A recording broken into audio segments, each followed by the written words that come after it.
What's a good word, everyone? I'm Kenny Varner, the owner of SportsBookS.com. Welcome to the SportsBookS Sports and More Show.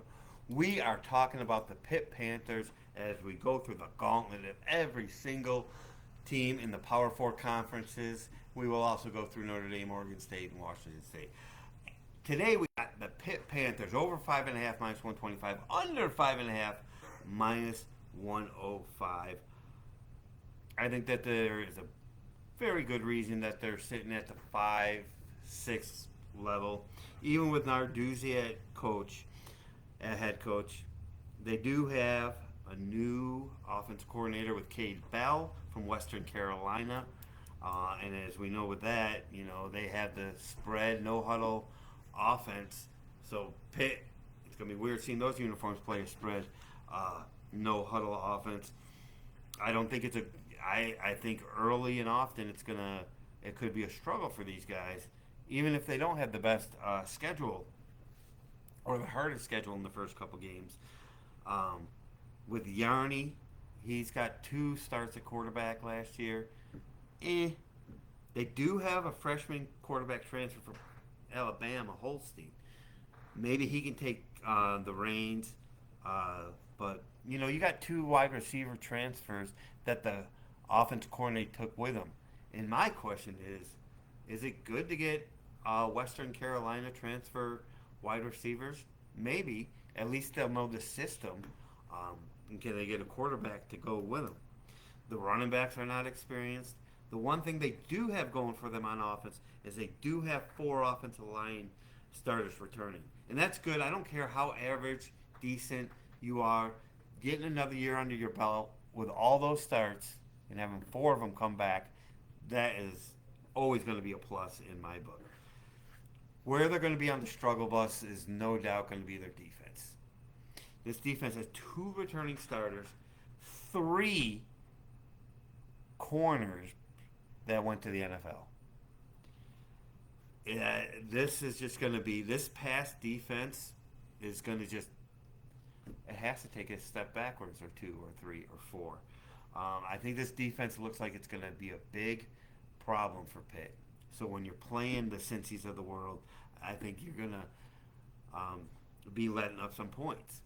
Now, if they can, what's also going to make another point, this defense, what's going to make it even worse is if this offense struggles early, it's going to put them on this weak defense on the field even more.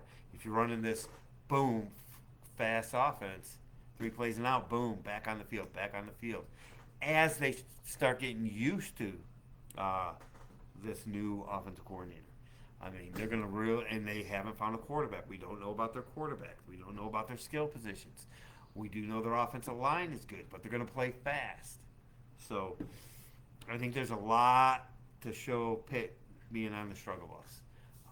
Can they be an average team? Yes. I think if they're going to get to a decent level, that it's going to happen in the second half of the season as they get better, as they get used to the offensive speed that they want to be playing at. So as we look at their schedule, they start with Kent and then go to Cincinnati. I don't want to give them that Cincinnati game on the road. I don't trust any other games on the road.